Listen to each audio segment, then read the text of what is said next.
Halo, kami dari Indonesian Core Technologies akan menjelaskan tentang sebar perpustakaan di Jilid 2010. Oke, sekarang kita akan menjalankan di Jilid 2010. Oke, kita klik di Jilid. Di Jilid 2010 ada sebuah sebar perpustakaan yang dirancang untuk memudahkan Anda dalam mengelola perpustakaan Anda. Dalam sebar ini terdapat menu-menu standar sebar perpustakaan yang kami tambah dengan berbagai menu terbaru dari di Jilid 2010. Oke, untuk login pertama kali kita gunakan username admin dan password admin.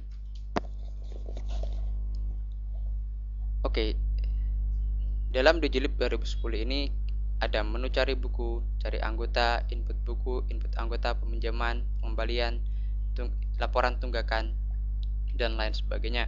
Ini adalah menu-menu standar software perpustakaan. Tapi dalam Digilib 2010 ini kami menambahkan menu buku hilang, yaitu menu yang akan memproses data-data buku yang dianggap hilang oleh perpustakaan, dan menu anggota nonaktif yang akan memproses anggota-anggota yang sudah dinyatakan tidak aktif. Dari semua transaksi yang ada di Digilib 2010 ini, kita juga menyediakan laporan. Ada laporan daftar peminjaman, histori peminjaman, tunggakan buku, buku hilang, dan laporan anggota nonaktif. Oke, sekarang kita akan melihat di menu input buku. Pada menu input buku ini, Anda dapat menambahkan data buku. Anda dapat mengisi data-data buku yang dibutuhkan di sini. Anda juga dapat memberikan gambar. Anda bisa mengambil gambar data buku ini dari webcam, atau Anda mencari dari file yang sudah ada di komputer Anda.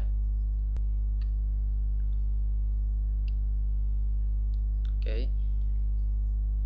Anda juga bisa mengubah data buku yang sudah ada, misalnya menambahkan kategori. Di sini juga kami menyediakan cetak data. Ada 3 pilihan cetak data buku, yaitu cetak untuk satu barcode buku, jadi hanya satu buku yang akan dicetak barcode-nya, atau semua barcode dan semua data buku. Kita akan melihat hasil cetakan untuk semua data buku. Inilah hasil cetakannya, dan kita akan melihat untuk cetak semua barcode. Oke, seperti ini. Kami juga menambahkan export Excel yang dapat Anda gunakan untuk mengekspor data buku ke dalam bentuk file Microsoft Excel. Oke, 10. Dari menu input buku ini juga kita sediakan menu pencarian berdasarkan 3 kriteria pencarian, yaitu kode buku, judul buku, dan pengarang. Anda juga bisa mengatur data yang akan ditampilkan dalam satu halaman. Ini adalah data yang ditampilkan berdasarkan data teratas, jumlah data teratas yang diurutkan berdasarkan abjad. Oke, kita keluar. Kita ke menu input anggota. Sama halnya seperti input buku tadi, kita juga menyediakan tambah untuk menambahkan data, yang juga untuk mencari foto kita juga menyediakan pilihan untuk mengambil foto dari webcam atau dari file yang sudah tersimpan di komputer Anda. Oke. Anda juga bisa mengubah data anggota.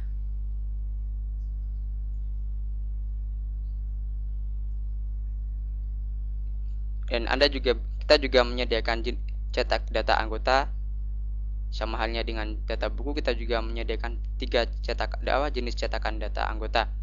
Ada cetakan untuk satu kartu, semua kartu, dan semua data. Kita akan melihat hasil cetakannya. Ini hasil cetakan untuk semua data anggota.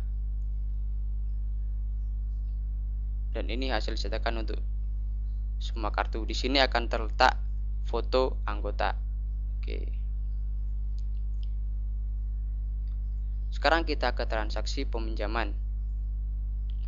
Untuk melakukan transaksi pinjaman, button cari dan masukkan kode data anggota, lalu data buku, dan tinggal diproses. Klik pinjam. Oke. Lalu Anda juga bisa mencetak data bukti peminjaman. Oke. Sama halnya seperti peminjaman, pengembalian juga prosesnya juga hampir sama.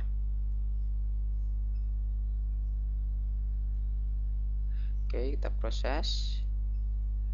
Dan Anda juga bisa mencetak bukti pengembalian yang dilengkapi dengan jumlah keterlambatan hari dan denda yang dikenakan. Denda bisa Anda setting di menu kategori. Untuk melakukan input buku, ada step-step yang harus Anda lakukan, yaitu pertama, Anda harus mengisi data-data lokasi buku melalui menu lokasi buku. Lalu kita juga menyediakan setting DDC, standar due code, yaitu data buku, pengaturan klasifikasi data buku berdasarkan standar due. Lalu Anda bisa mengisi kategori buku, dan baru step berikutnya adalah menginputkan data buku. Selain itu, kita juga ada proses anggota buku hilang, anggota nonaktif, backup, restore database, dan laporan-laporan. Selain itu kita juga ada koneksi database yang dapat Anda gunakan untuk mengkoneksikan Digilib 2010 dengan database yang sudah ada. Default database adalah di program files Digilib 2010 database dan db digilib.mdb. Anda juga bisa mengubah lokasi database, lalu Anda mencari lokasi tersebut dari menu koneksi database ini. Jika Anda kesulitan dalam menggunakan Digilib 2010 ini, kita juga menyediakan tutorial program yang dapat Anda akses langsung dari Digilib 2010 ini. Selain itu, Digilib 2010 ini juga sudah mendukung OPAC atau Open Public Access Catalog.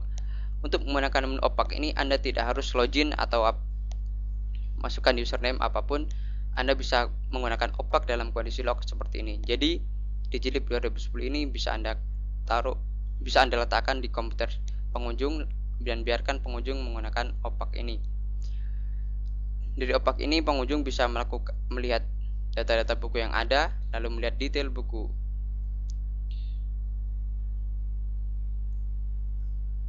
Dan inilah detail buku yang akan dilihat oleh pengunjung. Oke, kita refresh. Oke, seperti yang saya bilang tadi, jika Anda kesulitan dalam menggunakan Digilib 2010 ini, Anda bisa mengakses langsung tutorial program dari Digilib 2010 ini.